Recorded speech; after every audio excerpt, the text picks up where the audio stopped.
성경은 우리를 향한 하나님의 명확한 진리를 담고 있습니다. 하지만 동시에 많은 의문과 혼란을 안겨주기도 합니다. 이른바 난제라 불리는 장면들이 곳곳에 등장합니다. 특히나 구약 성경에서 그러한 어려운 문제들을 자주 발견할 수 있습니다. 오늘 함께 읽은 본문도 그중 하나입니다. 바로 모세에게 내려진 가나안 진입 금지 명령입니다. 모세는 구약 성경을 대표하는 인물입니다. 그는 수백 년 동안이나 이집트의 압제에 시달렸던 하나님의 백성을 구출해냈습니다. 또한 모세 오경의 토대가 되는 율법을 선포하였습니다. 즉, 고난 가운데 있던 이스라엘 가운데 주님의 뜻과 말씀을 그 누구보다 생생히 전해준 위대한 영웅입니다. 그러한 모세가 정작 약속의 땅, 아름다운 땅 가나안에 들어갈 수 없었습니다. 더 놀라운 점은 그 이유입니다. 바로 민수기 20장 2절에서 13절에 기록된 무리바 사건 때문이었습니다.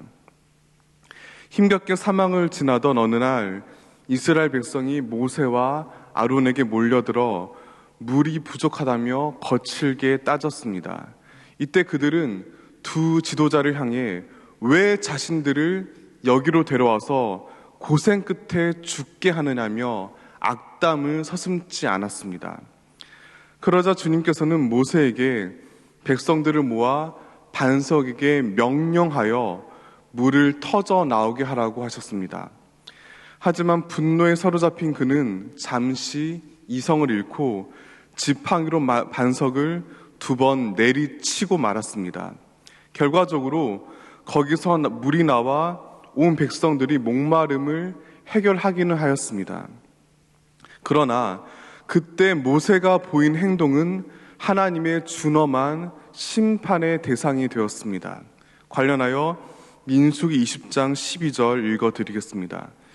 여호와께서 모세와 아론에게 이르시되 너희가 나를 믿지 아니하고 이스라엘 자손의 목전에서 내 거룩함을 나타내지 아니한 고로 너희는 이 회중을 내가 그들에게 준 땅으로 인도하여 드리지 못하리라 하시니라. 이 말씀이 이해가 되십니까? 이날 모세가 잘못한 것은 분명 사실입니다. 그는 감정을 이기지 못하고 지도자로서 지극히 미숙한 태도를 보였습니다. 더 나아가 하나님을 온전히 신뢰하지 못했습니다. 하지만 그렇다고 해서 그의 오랜 소원인 가나안 땅을 밟지 못하게 하는 것은 너무나 가혹하고 잔인하지 않습니까? 그런 까닭에 모세는 한참 시간이 흘러 가나안 입성을 앞둔 백성들 향해 이 사건을 다시 언급하면서 억울함과 원망을 숨기지 않았습니다. 본문 25절과 26절을 다 함께 다시 한번 읽겠습니다. 구하옵나니 나를 건너가게 하사 요단 저쪽에 있는 아름다운 땅, 아름다운 산과 레바논을 보게 하옵소서 하되 여호와께서 너희 때문에 내 말을 듣지 아니하시고 내게 이르시기를 그만해도 족하니 이 일로 다시 내게 말하지 말라. 우리는 이러한 모세의 마음을 쉽게 공감할 수 있습니다. 누구나 삶 속에서 온갖 분노와 좌절을 경험하기 때문입니다. 별거 아닌 실수 탓에 그동안의 나의 헌신과 노력은 깡그리 무시되는 것 같습니다. 심지어 하나님의 드넓은 사랑이 마치 거짓말처럼 느껴지기도 합니다. 그런 주님을 앞으로도 더욱 신뢰해야 되는지 마음 깊은 곳으로부터의 회의감에 사로잡히기도 합니다. 이러한 이유로 무리바 사건은 성경의 대표적인 난제가 되었습니다. 이 말씀을 어떻게 이해하는지를 두고 오랫동안 치열한 토론이 이어졌습니다. 아마도 그런 논쟁은 앞으로도 계속 이어질 것 같습니다. 저 역시도 이 장면 때문에 종종 고민에 사로잡히게 되었습니다. 그런데 이와 관련하여 매우 인상적인 일을 2년 전에 경험하였습니다. 그때 제가 섬긴 교회에서 10분 정도 되는 성도님들과 함께 모세 오경을 공부하였습니다. 그러면서 자연스럽게 본문에 나온 무리바 사건 난제에 대해 설명드렸습니다. 그런 다음 모세가 왜 가나안에 못 들어갔는지 그 이유에 대해 각자의 의견을 여쭈어 보았습니다. 그러자 평소 조용히 계시던 은퇴 권사님 한 분이 조심스럽게 손을 들고서 이렇게 말씀하셨습니다.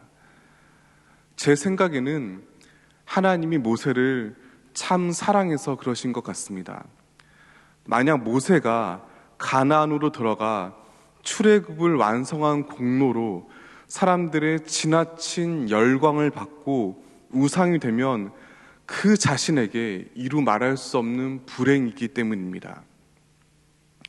그때 저는 여느 딱딱한 신학책이 담아낼 수 없는 깊은 연륜이 묻어나는 향기로운 묵상과 깨달음을 만나게 되었습니다. 사실 모세의 가나안 입성 금지가 개인 숭배를 막기 위함이란 해석은 이미 많이 들어왔습니다. 하지만 그건 역시 모세를 향한 하나님의 사랑이라는 생각은 미처 해보지 못했습니다. 그렇기에 주님의 사랑에 비추어 이 말씀을 곱씹어 보면 볼수록 너무나 정확한 해석이라는 생각을 하게 되었습니다.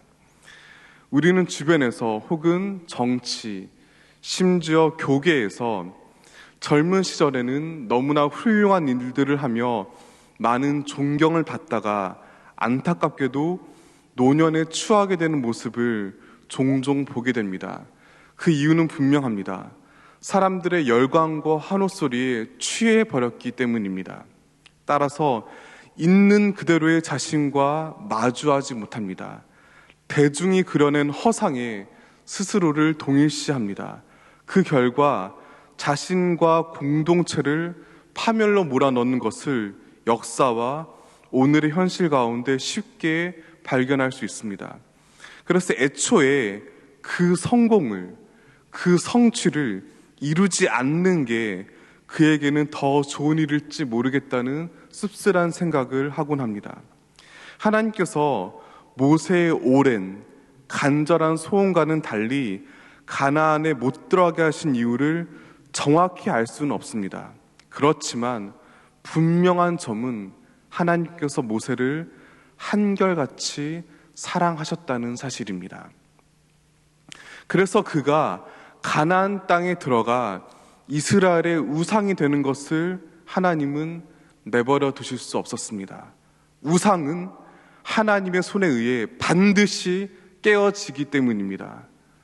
사랑하는 포항제일교회 성도 여러분, 모세의 가나안 입성과 마찬가지로 누구에게나 간절한 기대와 소망이 있습니다. 그리고 그중 상당수는 하나님께서 살아 계시다면 당연히 들어주셔야 한다고 생각하는 소원입니다. 내가 이렇게 헌신하고 봉사했는데, 내가 이렇게까지 열심히 충성하고 희생했는데 주님께서 적어도 이 기도만큼은 응답해 주시는 게 마땅하다고 생각되는 내용들이 누구에게나 알게 모르게 존재합니다. 그러나 기대가 클수록 좌절도 깊고 쓰라리기 마련입니다. 사랑하는 자녀와 관련하여 그 누구에게도 말 못할 갈등과 아픔, 그토록 간절히 바라고 노력했지만 끝내 이룰 수 없었던 진학과 취업, 일생을 다 바쳐 일군 사업체에 찾아온 크나큰 위기, 이 모두 앞에 의연할 수 있는 사람은 저를 포함해 아무도 없습니다. 그렇지만 그럴 때일수록, 절망에 사무쳐 몸부림칠수록 성경이 우리에게 전해주는 가장 위대한 진리에 온 몸과 마음을 기울이시길 바랍니다. 하나님께서 우리를 사랑하십니다. 하나님께서 우리를 사랑하십니다. 다만 하나님의 사랑법이 연약한 우리의 생각과 다를 뿐입니다. 그러므로 저마다의 가나안을 앞에 두고 더 이상 걸음을 내디딜 수 없을 때 그 허무함과 쓸쓸함에도 불구하고 더욱 하나님을 사랑하시길 바랍니다. 더욱더 감사하시길 바랍니다. 우리를 너무나 잘 아시고 있는 그대로 사랑하시는 하나님께서 인간의 어리석은 소원을 넘어서는 진정한 은혜의 길로 신실하게 이끌어 주시기 때문입니다. 마침 지금 우리는 사순절을 보내고 있습니다. 예수님 역시도 겟세마네 언덕에서 십자가를 피하고 싶은 당신의 뜻을 내려놓으시고 아버지 하나님의 뜻을 구하는 기도를 간절히 드리셨습니다. 부디 기도의 자리로 모인 이 시간이 저마다의 겟세마네가 되기 원합니다. 우리 주님의 십자가와 부활 그리고 하나님 나라를 더욱 마음 깊이 품으시길 바랍니다. 그리하여 난제로 가득한 이 세상에서 하나님의 사랑이라는 가장 명확하고 분명한 진리를 발견해 나가는 모두가 되시기를 진심으로 축원합니다. 기도하시겠습니다. 사랑이신 하나님, 가나안 땅으로 건너갈 수 없었던 모세의 절망과 좌절을 마주합니다. 그처럼 코로나19를 비롯한 여러 현실의 문제로 힘겨워하고 낙담하는 우리의 모습을 발견합니다. 하지만 하나님의 사랑이 언제나 우리를 감싸 안고 있음을 믿습니다. 우리의 어리석은 기대와 소원을 넘어서는 주님의 신실한 이끄심을 신뢰합니다. 그 뜻 가운데 믿음으로 걷는 오늘 하루가 되게 하여 주시옵소서. 예수 그리스도 이름으로 기도드립니다.